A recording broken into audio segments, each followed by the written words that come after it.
how you build your agency and what all things you offer. And we do three things for our clients. What are the VAT or tax complications? It used to be quite complicated and quite slow. What type of PPC that you do within Amazon? So we do two types of support. Ecom Squeezed podcast. Welcome to Ecommerce Squeezed, the show where we discuss everything related to Amazon. Our guest today is Lawrence Taylor, founder of Retail for Brands and an expert in international business operations in France. Welcome to the show, Lawrence. Thank you, Seb. I'm really excited to be with you guys. And because, as you can hear, I'm missing that little hint of a French accent, but every now and then you'll hear it. Don't worry about it. Yeah, I know French accent. Great.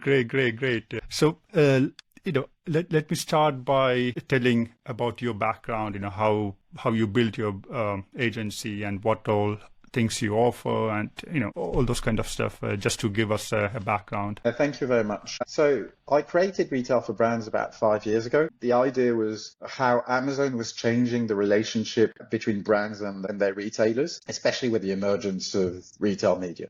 So from the get-go, the idea behind Retail for Brands was to service both very large brands, for which Amazon and digital retail becomes a strategic channel, but also apply those principles to mid-sized brands. So we service brands that do anything between 1 million in terms of revenue up to, I think our largest consulting client is way above 1 billion a year in total revenue. And, we've got that 1 billion client, and then we've got a few at 100 and so forth. Hopefully our sweet spot used to be at 5 million, but now more around 20 million.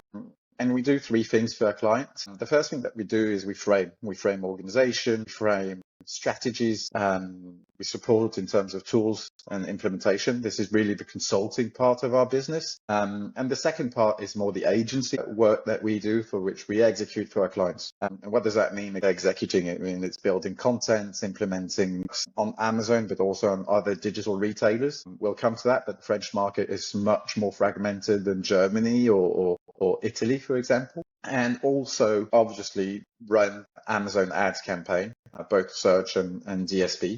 And then we've got a data arm as part of that. The objective of our data and tech team is both to improve productivity for the team, but also find ways of improving business results for our clients. We're now a team of about 30 people, all based here in Paris, with a few exceptions. A few people are based in Bordeaux or in Barcelona as well. So I know it might not be the best business choice, but we look more south than we look north, with the UK market and German market being so filled with a lot of good agencies. It's a bit less the case when you look at Southern Europe. Great. So you have basically you coverage a lot of areas. If a business wants something, your agency provides that. In terms of a business from outside France, how can your agency help to launch in France in terms of Amazon? The first thing that we're going to do is understand the customer journey, right?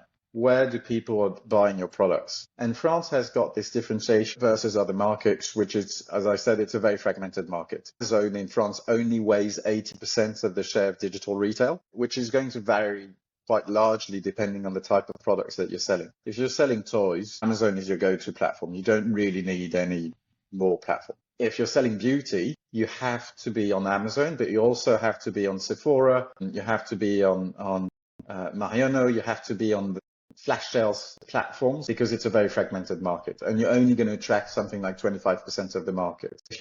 And even further, if you're selling coffee pods or dishwasher tablets, you need Amazon, but you also need those big digital French retailers, which on this category represent 40 to 60% of the market. So the likes of Carrefour or Auchan, which would be the equivalent to Sainsbury's or Tesco's. Wow. Okay. And in terms of launching, what are the VAT or tax complications? Can we just register in France and distribute from there to other European countries? And what are the options for the business for that? The beauty of France is that it's part of the EU market, and therefore products and services can really be delivered everywhere. Under a certain threshold, which is around 80,000 euros per year, you don't need to have a specific registered VAT office in each market. Above that amount, you need to have a registered office in each of the markets, right? But it used to be quite complicated and quite slow. It's now much easier to do those kind of things and have, you know, entry point for all of your markets. That said, something to understand is that France is by far the most expensive market when it comes to delivery, which means that a product that might be profitable in the UK or profitable in Germany due to fulfillment costs might not be as profitable in France, for example. And we had the example of a few clients where they had a very highly profitable product, both for themselves and for Amazon, that really didn't scale in France because of those reasons in terms of profitability. Let's consider, you know, the entry cost for FBA costs on Amazon France is around €3 when it's €2 in Spain and in Germany. So that's something to take into consideration. Wow, that's a big difference. Means we checked the fulfillment cost all around Europe in all the countries, and we found out that Belgium, even though just Belgium is bordered with France, Belgium and Netherlands tend to be the cheapest one in terms of FBA fulfillment cost. France, and if you're a beauty brand, France is the go-to place, right? If you want to launch there, that will be the kind of the capital. Yeah. And the next thing I want to ask you, what are the things that a seller need to keep in mind when launching in France in terms of culture? Is they have to do keep something in mind specifically in terms of language, or is there anything else that they need to keep in mind? I'd say for any market, like any market, you have to go back to what the consumer is looking for. And you have to consider as well a couple of legislative points. The first is France is number one. I mean, it's where most of global beauty comes from. You think of L'Oréal, you think of LVMH, you think of Chanel, you think of Hermès. No, those are global international brands, right? And they're all part of the top 5 when it comes to perfume and beauty. We also have a few European hubs of, large American companies like Estée Lauder or Shiseido for Japan as well. Their regional hub is here in Paris, meaning that the French market hasn't waited for you to have great products. That said, the other thing to take into consideration, there is a lot of selective distribution here in France, meaning that a lot of premium brands, some of the premium brands that have already started to sell their products in the UK or in the US, you can think of Clarins, for example, or Lancôme, which is part of L'Oréal, have yet to launch in the French market. And beauty, in particular premium beauty, is that one singular market where there is selective distribution. Selective distribution means it's going to be mainly sold in 2 places, which are beauty shops, right? That used to be, even if we know the Sephora and some of the other names, they used to be extremely that mom and pop shop, right, in the city centers. That has changed a little, but also in pharmacies, right? And if you're premium beauty, you're probably your first destination in terms of distribution is going to be those players, right? And if they see too much of your product on Amazon, they're probably going to say that they're going to wait. That's the reason that if you go on Amazon France, you might think that premium beauty is actually quite late and a bit behind. And the reason is because of those selective distribution agreements. And very often, and we work with the likes of L'Oréal and some of those big brands as well, we really recommend to launch France as the last market for those premium brands. Historical brands, right? Because of that legislation. That said, where France becomes interesting, it's very often your entry point to Southern Europe. And that's what we do. Southern Europe is very important to us. Italy is also a very interesting market in that sense. It's one of the largest beauty markets as well, larger than Germany to some extent, especially online, where Amazon does represent a very large share of distribution. And I'd say Spain is a bit in the middle, right? Yeah. So France has a massive potential in terms of beauty, also because a lot of those historical actors are not present. And if you're a manufacturer, you might find an entry point, but the market is quite saturated in terms of offer, more when it comes to direct to consumer than Amazon. Amazon tends to remain. That's going to change in the next 18 months. I see, and in particular, premium beauty is going to very strongly accelerate when it comes to Amazon. I don't know if you followed the news. Amazon recently bought a parapharmacy in Italy. Okay. Their objective is to be able to sell those products which are under selective distribution. So taking into consideration beyond VAT, beyond fulfillment, understanding selective distribution and where your your entry point is going to be is extremely important when you want to penetrate that French market. Right? Great. And the second thing that I'd look into is how do you want to branch out beyond Amazon? Because Amazon is an obvious platform, but sometimes you might have other platforms that are also quite interesting to generate volume and reach. Yeah. That's great. Thank you. And the other question I have, in terms of outside Amazon, if they want to launch it, does your agency provide those services like for the social media? So like an all-in package, like for the rest of the, is that something that you support with the brands or business? Well, we help brands in defining how to generate traffic. We do a bit of TikTok because it's becoming so important as a channel. Unfortunately, TikTok Shop has been pushed back in continental Europe until H1 2025. And I know that has had a lot of excitement in the UK, and you're probably having lots of fun on that platform. We tried it. Funnily enough, certain categories really work, and certain doesn't work. Like expensive brands or expensive product doesn't work that much compared to Amazon. This is from our test. We have done some tests, and it depends on the business or product type. Yeah, we did this analysis with again one very large premium beauty brand, and we found out that, for example, skincare does not sell on TikTok, but makeup does work quite well. So impulse buy works on TikTok, whereas impulse buy does not work as well on Amazon. I'm not going to say that people are smarter on Amazon than on TikTok, because it's very often they're the same people. Exactly. They're not in the same mindset. And I agree with you. You can willingly 15 quid to buy on TikTok. You're not going to spend 100 euros on a night cream that you've never heard of, even if it's pushed by the best possible influencer. Exactly. Yeah. That's the thing with TikTok. Maybe in the future, people will trust more. With Amazon, it's more like, you will get an authentic product if you buy from Amazon. That's kind of, the perception that a buyer will have, because they have like transparency program, and there are a lot of brand protection program and everything, right? And the next question I want, for the listing side, if you want to list in France, you want to translate in French, right? So is that something, again, that your agency provides? Like, is that a human translation, or is that a mix of a human and automated translation? Could you just give us some insights on that, please? Yeah, we like to, human has always had a touch. We need that touch, right? Yeah. Because at the end of the day, I don't know about you, but semantic analysis still needs to be done. Keyword research still needs to be done. I agree with you. And you need to go back to the customer demand, right? If not, you're going to possibly poorly translate. And at the end of the day, the reason why our clients are asking us to do it is because they could go on Google Translate or DeepL in exactly the same way that you do, right? Yeah. And it's not the copywriting that is expensive. It's actually the thinking and identifying what are the right keywords.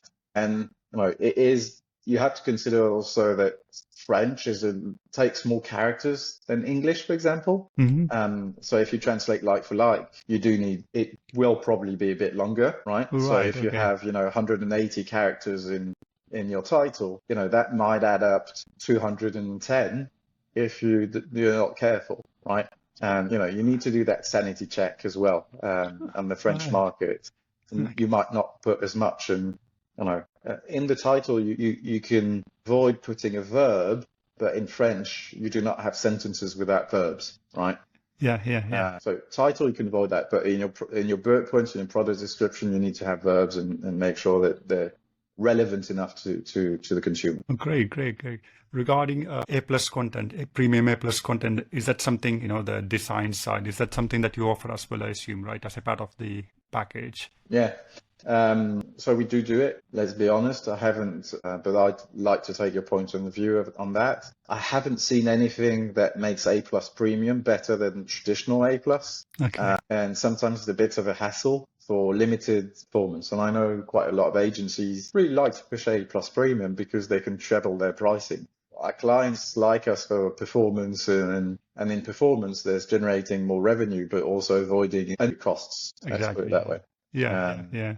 Have you seen on your side? Have you seen an uplift in the usage of A+ premium? Yes. So with the premium A+ compared to the old one, the modules, the carousels, they have an option for the banners, the sliding banners, and we can add videos as well. So those are the two things that stands out. And even with Amazon's data, customer tend to spend more time if you have a banner, scrolling banner, or a video. So that means if they spend more time, we can assume that there will be an uplift in kind of, I think they said around 16% more spend time compared to the normal A+ content. So this is directly from Amazon. So that's, if you're a premium brand, I think that will be a very good investment, right? To showcase the video, the banners and stuff like that. I think mainly, especially for your clients, those are premium brands, right?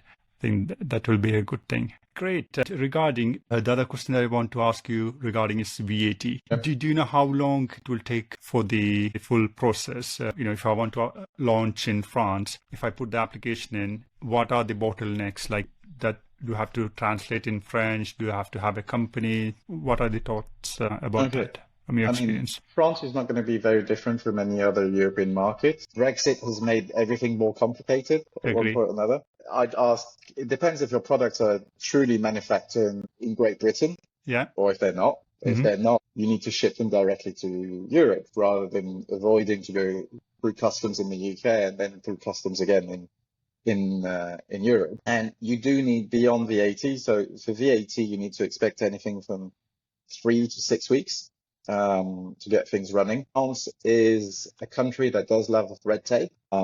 So if you want an urgent go-to-market, do take 6 to 12 weeks because you never know. We love our holiday, right? Of course. We're not striking as much as we used to. That's being lost, and I think it's a great thing for everybody. But we still do love our holidays, right? And May, for example, is not a good month to launch, right? Right. So you have to select a correct month of the year, right? If you want to launch, okay. Well, May is not a good month because it starts to be sunny. We have a bunch of bank holidays. Getting the right people in is complicated, right? But you don't really launch a product after the 15th of November, even if it's Christmas sensitive, right? And then to launch ahead, right? That's a very good tip. And the other thing is you need to consider that you're allowed to sell the product. The great thing is in most categories, if you're allowed to sell it in France, you'll be allowed to sell it in Italy and you're allowed to sell it in Spain. That is true, except if it's considered, and that's particularly the case for dermocosmetic products, they can be considered as a medical device, and then you need authorization in each of the markets. Same thing for food supplements. You need an authorization for each market. It's going to be the same thing, but you have to apply for each of them. You can't have one single, it can be a single ASIN for all markets, but you will need authorization in each of those individual markets. But that's true for any product that you launch in, exactly, which is body sensitive at one point or another. Yeah. Completely agree on that. And regarding the holidays, means on weekends, all the shops are shut, right? In France, for example, compare less and less. Less and less. Yeah, that's true. Yeah, I agree. The next question is regarding Amazon PPC. How can your agency help with the PPC side? What type of PPC that you do within Amazon? So the great thing is the French market is a bit behind the US market and the UK market. We have found this year a very high inflation in terms of costs. I mean, some PPC pricing have trebled over the past 6 months, especially if you're after, those strategic keywords. Done are the days where you could buy, night cream for 20 cents, right? That's finished, right? It's going to cost you 3 to 4 euros. We do support, as an agency, we do support PPC and DSP as well, activation, and obviously AMC, because you can't really do DSP nowadays without doing AMC. Yeah, that's right. Yeah, true. And regarding the ongoing support, once they have established the business, for ongoing support, how can you help with the ongoing support for a business in terms of topping up the stock or the logistics side, or with customer care, reviews, and all those kind of ongoing tasks? Yeah, so we do 2 types of support. The first is executional support. So it can be claims, and obviously a lot of clients still need to help with claims, especially vendor clients, because they don't really have that culture, and putting in place the right logistics. It can be content optimization on an ongoing basis. The French market is organized in a way where you tend to pay for each product page that you create rather than just, delivering and creating all the content on an ongoing basis, and obviously optimizing and finding new solutions in terms of PPC. On the other side, where we do support as well is improvement in type of assortment and portfolio selection, creating new Amazon specific ASINs and supporting market expansion and so forth. So it's both executional optimization and going back to the blackboard, or now the whiteboard, because we don't have a lot of blackboards anymore. And going back to the blackboard and redefining and optimizing the strategy. And I think what we've seen on the French market is really about a shift over the last, I'd say, 18 months. Before, clients were after growth, and now they're after profit growth. But they're very much more careful about where the money is spent and any leakage that historically we had. A lot of clients are not willing to dilute too much their margin. Yeah, businesses are really careful nowadays with the margins. As you mentioned, you are right about the cost and everything for the PPC. We have seen like for bids like 3 or 4, and we have seen like 40 pounds. That means around more than 50 euros for a single bid in certain categories. So it's crazy. That's how the market is going. We can only use certain keywords for launch program, not for as an ongoing thing to do. So there are a lot of things that we have to do. And regarding, you mentioned about the planning, right, at the starting. So ideally, you will sit down with the client, you will draw on a blackboard, plan it correctly. Is that how you picture it? Yeah, I mean, we've had situations with clients telling us they want to launch within 3 to 4 weeks. Okay, so you don't have that much time to plan in that case. You have to rush it through. But any shortcut that you take, of course, ahead, you lose afterwards. Yeah. And very often we're not the people who can fast track anything, but clients, it's harder for a client to fast track on their end as well, right? Yeah.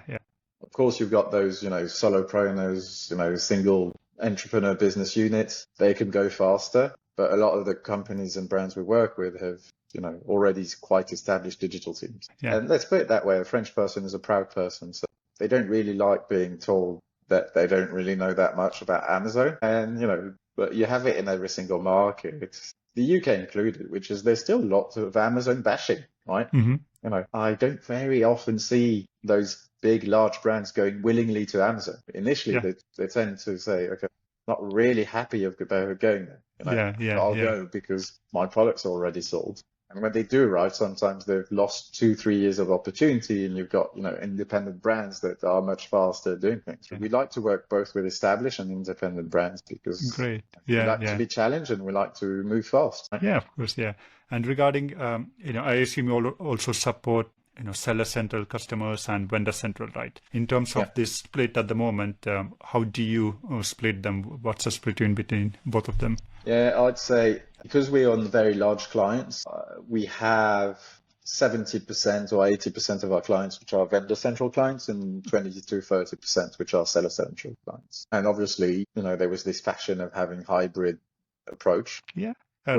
Which, I mean, if you do things correctly, you don't need a hybrid approach, right? And you do use hybridation for very specific use cases, right? Yeah, but I assume regarding the pricing with vendor, that's a challenge that you face at the moment, right? Amazon trying to bring down the price. Is that something that you face in France? Well, I think what you have to consider is when it comes to vendor central, if you put in place the right negotiation, there's a lot of possible gains that you can have and really write a win-win situation for with the client and their client being Amazon. And that's something that we support. We support two of the top 5 FMCG brands in the world in their yearly negotiation with Amazon. And that's not specific to the French market, but with Amazon being a smaller player in France than in other markets, you do have a bit more levy than you would do in the UK or even further in the US, right? They still need to build some categories, especially in the FMCG and beauty field. Yeah. And I just want to ask one more thing regarding compliance side. How difficult is that for the compliance side for the beauty brands, for example, or for grocery brands? Yeah. It's how close you are to the body, I'd say. Okay. There's a few things that you need to prove. One is called autorisation de mise sur le marché, which is basically comes from the equivalent of the FDA, which is an authorization to sell a product. And you need to abide by a few things. The product is not seen, but you need to prove, the sourcing, what kind of products you have, and all those kind of things. And that can last anything between 4 to 8 weeks if you to do it correctly. If you've never done it, you really need 8 to 16 weeks. Okay. Is that something that you guys help with, your agency? Yeah, we do direct. We don't do it because we've got large clients again, and they have teams that do it, especially when it comes to food supplements, some deep skincare products. You need to be careful because you can't really sell anything. But that's more down to Europe than it is specific to France. Great. And what are the normal challenges that you face with Amazon, either seller or vendor central at the moment? I think the number one challenge is profitability, resource optimization, and growth. Gone are the days where you could, you'd sell anything on Amazon, right? Those COVID years, fortunately, are finished. Not anymore. From a people standpoint, right? From a business standpoint, I would have loved to have my agency size during COVID.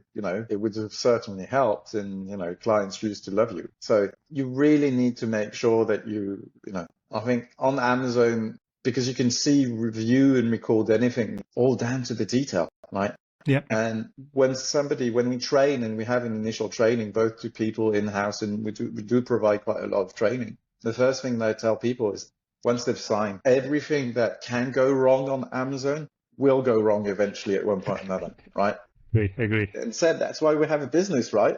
It's our job to make Amazon simple for our clients. And you do that through expertise, you do that through hard work, you do that through processes, you do that through automation, you do that through AI. But it's one of the most exhilarating job that I've ever done. And sometimes one of the most frustrating, right? Because you do every single thing right. It does not go right.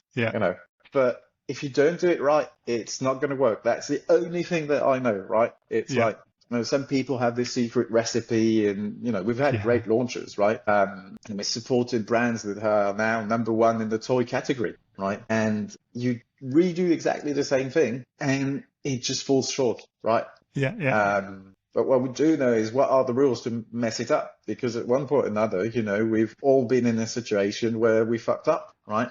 We fucked up because we were too optimistic, right?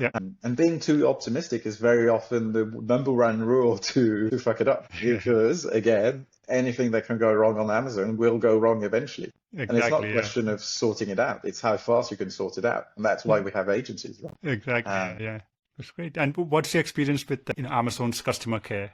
You mean Seller Central support? Yeah, Seller Central, You can say the F word if you want. No, I won't say the F word. You know what? The first time you get frustrated, the second time you don't get frustrated. And I tell my team, like I tell my kids, we're not going to change the rules, right? So play with that game. Yeah, exactly.